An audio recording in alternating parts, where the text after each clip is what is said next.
High class 9 student, आज हामीहरूले ओपनी म्याथको part 3 मा रहेको ज्यामिति अन्तर्गत एक्सरसाइज 3.1 को बी सल्युसन गर्न गइरहेको छौँ। यसमा हामीले केही फर्मुला रहेको छ, यहाँ म लेख्छु अनि एक्सप्लेन गरिदिन्छु।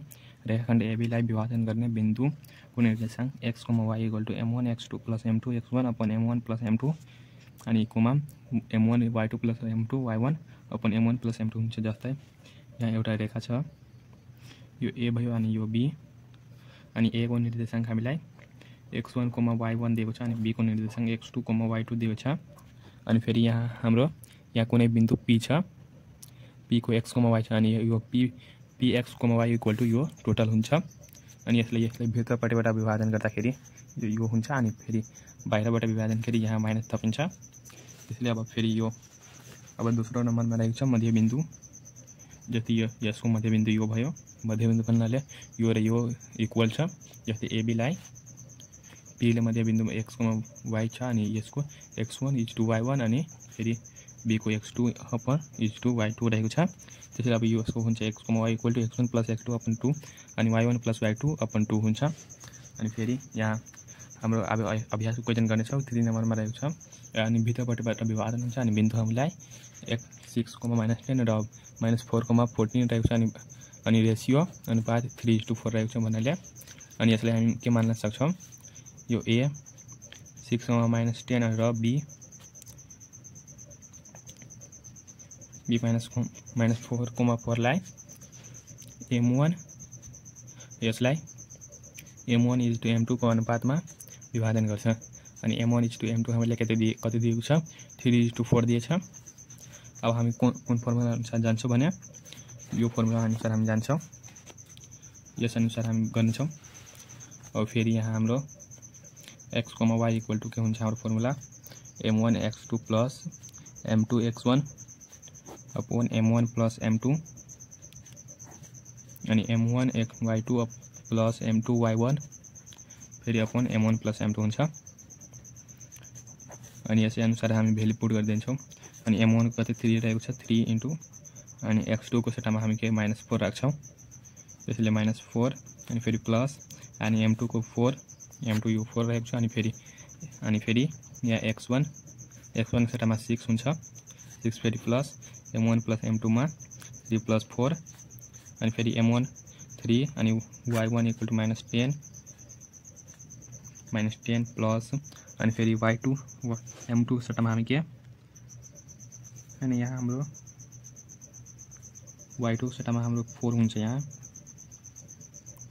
4 हुन्छ। अनि फेरि यहाँ m2 को सट्टामा 4 इन्टु अनि यहाँ -10 हुन्छ, फेरि 3 + 4 हुन्छ m1 + m2 अनि यहाँ -12 प्लस अनि 4 इन्टु 6 गर्दाखेरि कति 24 / 3 + 4 = 7 हुन्छ। अब फेरि यो 12 हुन्छ, 3 इन्टु 4 अनि फेरि प्लस अनि यहाँ माइनस दिँदैछौँ किनभने यो माइनस छ, -14 / यो 7 अब = यो 24 बाट 12 घटाउँदाखेरि कति बाँकी रहन्छ, 12 / 7 अनि फेरि यो 12 बाट 40 घटाउँदाखेरि के बाँकी रहन्छ भने यो 28 / 7 हुन्छ। अनि फेरि 12 / 7 लाई डिभाइड गर्दाखेरि के पोइन्टमा आउँछ अनि यहाँ हामीले 12 / 7 पनि राख्न सक्छौँ अनि यो 28 / 7 लाई 4 लेख्न सक्छौँ। अब यसको एन्सर यति नै हुन्छ।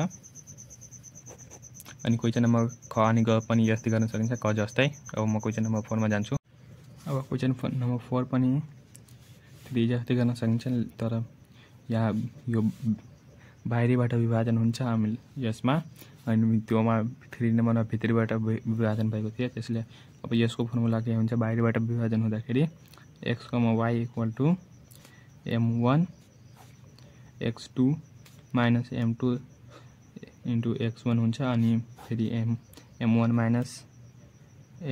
m2 हुन्छ अनि फेरि यहाँ m1 y2 + -m2 y1 हुन्छ अनि फेरि / m1 - m2 हुन्छ। अब फेरि यहाँ हामी के राख्छौँ, m1 को सट्टामा हाम्रो यो 2 हुन्छ, 2 इन्टु अनि x2 को सट्टामा 6 अनि फेरि -m2 को सट्टामा के हुन्छ 1 इन्टु x1 को सट्टामा -3 हुन्छ अब फेरि यो m1 माइनस m2 मा 2 माइनस 1।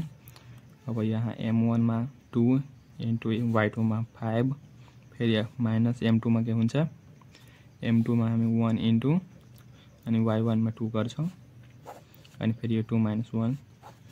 अब यहाँ हाम्रो यो 2 इन्टु 6 गर्दा 12 अनि फेरि यो 12 अनि माइनस यहाँ छ अनि यहाँ पनि माइनस त प्लस हुन्छ प्लस 3 अपन यो 1 नै आउँछ अनि फेरि यो 10 यहाँ हाम्रो 10 माइनस 2 अपन 1 हुन्छ। अब फेरि यहाँ 15 कोमा कति भइहाल्छ 8 हुन्छ। यसको आन्सर यति नै हुन्छ। अब यसमा पनि ख अनि ग जस्तै गर्न सकिन्छ। अनि क्वेशन नम्बर 5 मा जान्छु। अनि क्वेशन नम्बर 5 के रहेको छ बिन्दु -2,2 ले बिन्दु 3,5 लाई 3,5 र -7,9 जोड्ने रेखाखण्डलाई कुन अनुपातमा विभाजन गर्छ। हामीले m1 m2 चाहियो हामीलाई इक्वल टु वाट दिएछ। अब हामी के गर्न सक्छौं यहाँ x y इक्वल टु के हुन्छ भने m1 x2 plus m2 x1 हुन्छ अनि फेरि यो m1 प्लस m2 अनि कोमा m1 y2 plus m2 y1 upon m1 plus m2 हुन्छ। अनि यहाँबाट के लिन्छौं हामी x equal to only x equal to के लिन्छौं m1 x2 plus m2 x1 upon m1 plus m2 हुन्छ। ओके अब फेरि यहाँ के हुन्छ भने x को सट्टामा हामी -2 राख्छौं -2 इक्वल टु अनि m1 को सट्टामा m1 नै हुन्छ अनि फेरि x2 को सट्टामा हाम्रो -7 हुन्छ इन्टु -7 प्लस m2 को सट्टामा m2 नै हुन्छ अनि फेरि x1 मा 3 हुन्छ अपन m1 प्लस m2 जताको त्यतै हुन्छ अनि फेरि यहाँ यो -2 ले क्रस मल्टिप्लाई गरौँ -2 m1 -2 m2 हुन्छ अनि फेरि यहाँ -7 m1 प्लस 3 m2। अब फेरि ओभर लेख्दै सबैमा। अब यहाँ हाम्रो के हुन्छ यो -7 m1 लाई यो साइडमा लैजाउँ -1 m1 अनि फेरि प्लस -7 m1 अनि फेरि -2 m2 अनि -3 m2 इक्वल टु 0 हुन्छ। अब यहाँ हाम्रो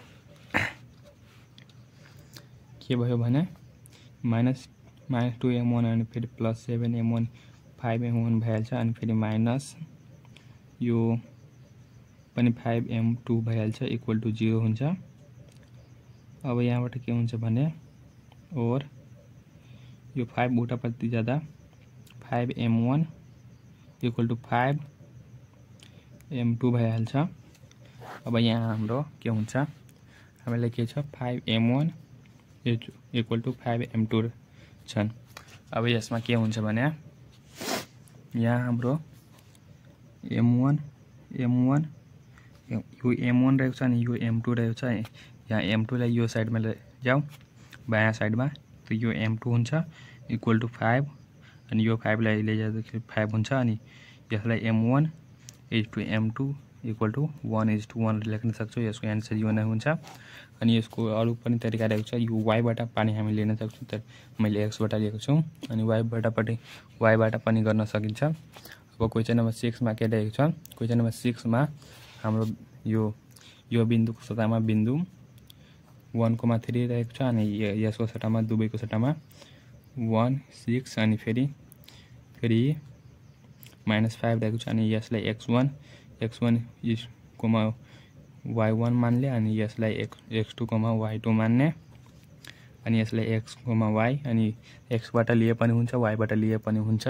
यस्तै गर्न सकिन्छ। अब यो भिडियोमा म यही अन्त गर्छु।